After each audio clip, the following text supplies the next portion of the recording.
Welcome back to Live and Breathe Horses, and today we are going on with these wonderful stories from More Than a Horseman, the collection of tales about Tom Dorrance. And today our story comes from Steve Dorrance.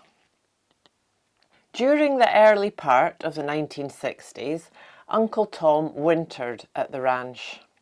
He was fun for us kids, and we looked forward to his arrival. Uncle Tom lodged in a small travel trailer below the rawhide room, taking his meals with the family. He was good for a back scratch, sometimes holding his outstretched fingers as we backed up to him. He was usually in possession of gum, which he would share sparingly with us, a half stick at a time. He had it figured out how to get us looking forward to seeing him. I would, for the remainder of his life, hunt him up like a horse desiring a good scratch or an alfalfa pellet. In later years, in his words, we would re-ride horses long gone and dead. It was an enjoyable time for both of us. As a kid, I probably didn't ride more than half a dozen different horses when he was around, and probably about that many as an adult. Hosky was the first horse I remember Uncle Tom having any progress with me. Hosky had been raced and could start into a dead run from a standstill. I soon found out it was going to be starting with him. He liked to be in the lead at all costs, and that interfered with my visiting. We were heading up the road one evening and Hosky was twisting and squirming, wanting to get to the lead. It was working me pretty hard to keep him back. Tom asked if I wouldn't mind trying something different than holding on to him. He said for me to gallop ahead until he signalled to switch directions, then gallop back past him until he signalled me to switch directions again. I turned loose of Hosky and we blew past the leaders like the bad guys were after us. Not sure Tom was able to signal me, I eventually turned back for instructions. He waved me by and we overshot the drag. I expect we made 4 or 5 revolutions before Tom had me fall in beside him again.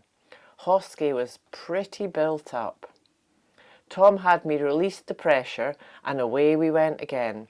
It took a few more revolutions before I quit hanging onto my reins when I came alongside Tom. Hosky and I were beginning to get together on feel.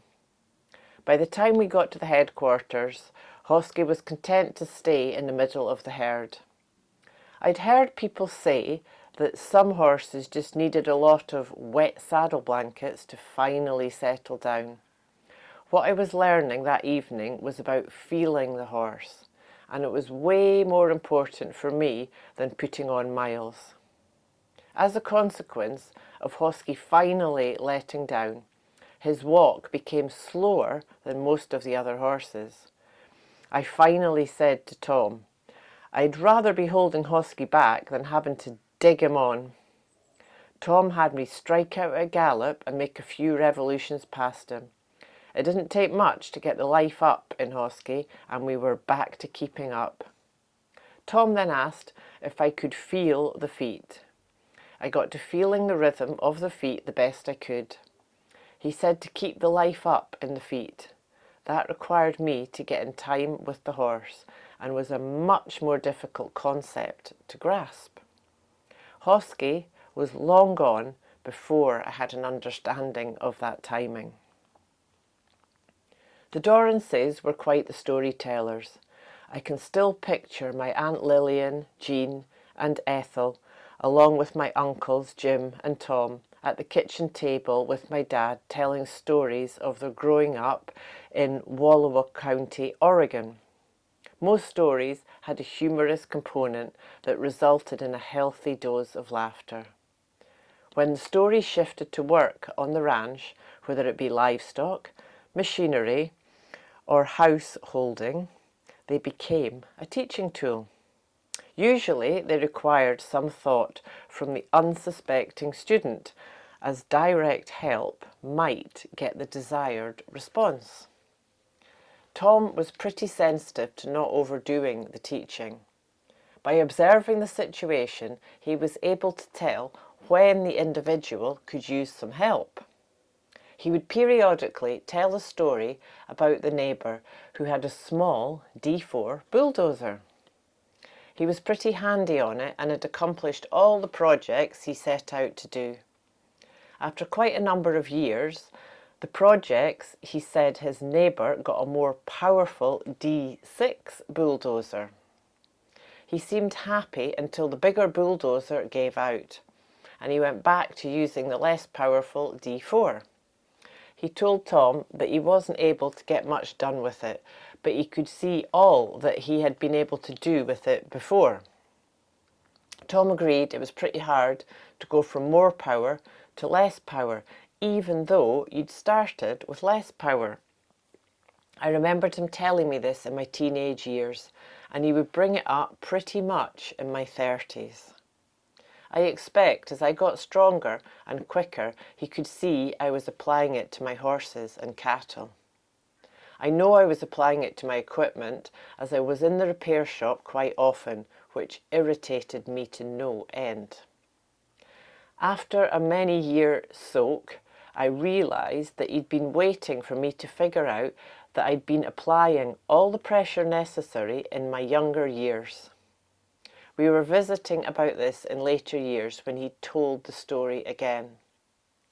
I said the day I realised that if I didn't have the cows go through the fence, I was applying closer to the right pressure. I also noticed that my horses responded well to a lesser amount of pressure. Tom seemed to agree. Tom planned ahead for the day he needed something, working at it a bit at a time, thinking it over and taking the time to improve as the project progressed. Tom also had an inventive mind for the practical. In later years, he was rarely without his collapsible swivel chair. When helping a person with a horse or while working on his automatic gate. Tom pretty much made everything that made up the chair from what he'd salvaged out of the scrap pile. He had an eye for the potential of discarded stuff and the ability to turn it into something needed. This chair would easily collapse down to a size convenient to take on an aeroplane or train, and it would reassemble in seconds when he arrived. If it was needed, Tom could make it. He told me about making chain links, as a pulling chain was a scarce commodity at the ranch in his younger years.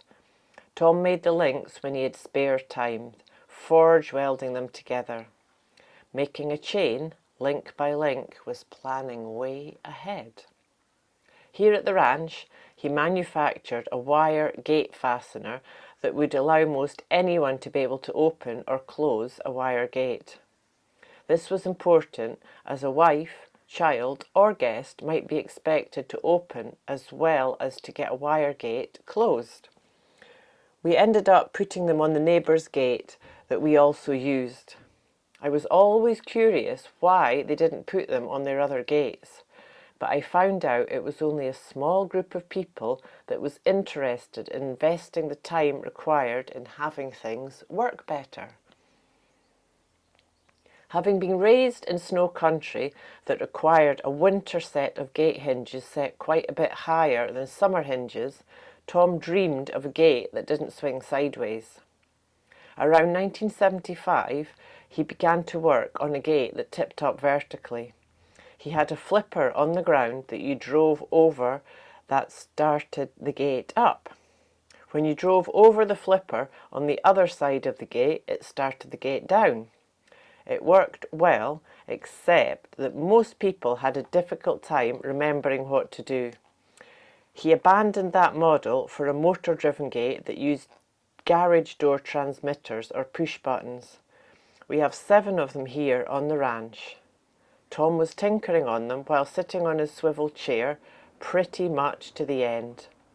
The gates are quite reliable, but if they don't open, people get cranky around here.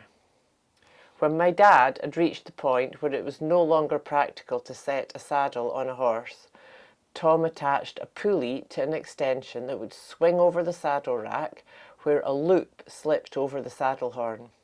The saddle then could be hoisted up and put over the horse's back. It was simple, efficient and practical, having been built from already owned material awaiting the job. My dad used it through his 91st year. Tom never overbuilt or over-engineered what he needed. He would think about it and adjust as needed. The finished project would have quite a few features to make it handier to use. His welding trailer had a place for everything he might need, including a hitch that switched the hookup from a ball to a pin hitch. I didn't know it was there until Tom pointed it out to me. I can tell you that it was in plain sight and easy to install. I learned after that to really look over anything Tom had built to see all the features he'd included. When Tom was at Rana Creek Ranch, he installed the first rubber tyre troughs I'd seen. The tyres were free from the cost of transport, as I remember. He and another fellow cut the sidewalls out with an axe, one fellow holding the axe and the other hitting it with a sledgehammer. They would do a section each time they passed by. Tom said it didn't have to be done all at once, but a person needed to remember to work on it with every chance they had. The troughs, some 40 years later, are still in use.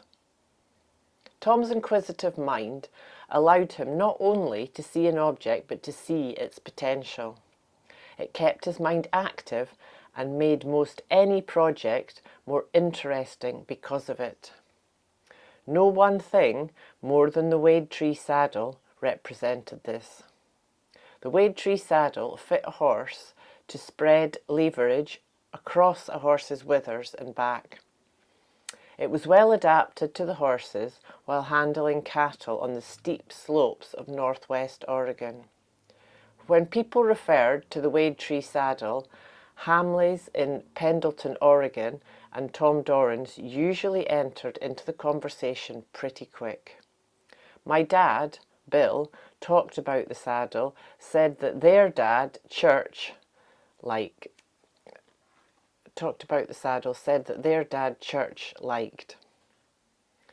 It had belonged to Aaron Wade, and Church said it fit a variety of horses.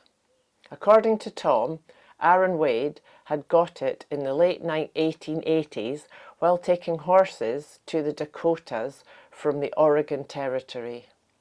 Tom remembered the saddle coming from the area close to Deadwood, South Dakota. Tom said it fit the style of the period, having a small horn and high cantle, but differed in that it lowered over the withers. Aaron's son Cliff decided to have a saddle made off the pattern of the old tree. Tom said the leather was pretty much worn off the saddle by that time. The Cliff Wade saddle was built by Hamleys in 1937 with the tree patterned off the Aaron Wade saddle. Tom said it fit the horses real well. My dad had one built a year later, and Tom said, as there was not a pattern made of Cliff's tree, it ended up being closer to the dimensions of Hamley's standard bars.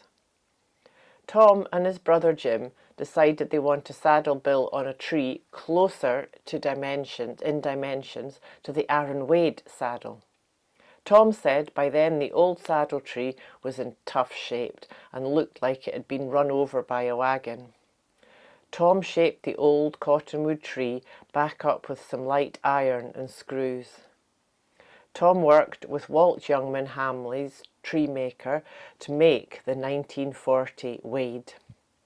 It had an oak fork, and Tom had a 5/16-inch bolt put through the fork to keep it from separating. The shape and slope of the bars were patterned off the old tree. The saddle bore evenly on the back of a horse, oftentimes requiring a split pad on a light withered horse. Tom said the saddle tree was designed for a seat no longer than 15.5 inches. Any longer and the cantle placement would change the bar length, as I remember Tom telling me. A larger diameter horn was at Tom's request, as well as the lip in front of the horn. The lip in front of the horn served as a place for pulling the double slack end of his last rope under while working an animal on the ground. The larger diameter horn took less dallies to hold an animal. The cantle was about 3 inches high, with the cantle binding flaring at the corners. I believe Hamleys referred to this as a weighted cantle binding. Tom said where he worked alone much of the time, he wanted a good, secure place to get a hold of for balance if a horse jumped, as he'd no one to put a show on for or to catch his horse if he didn't stay on. Hamleys made a pattern of the tree Tom and Walt developed, and Tom requested it to be named after Aaron Wade, hence the name in 1940 Wade. One of the first saddles Tom had made is still in the Dorrance family, and the last saddle Tom had made for himself is on display at Capriola's in Elko, Nevada.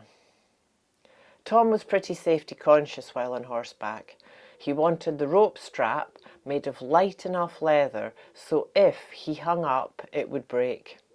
The same went for his spur straps, and he used a light piece of leather string to connect his chaps together, so if he got caught up on his saddle horn, it would break before he did.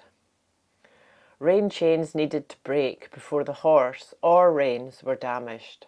Slobber traps on a snaffle bit were commonly made of an old latigo for his horse and the horse's safety.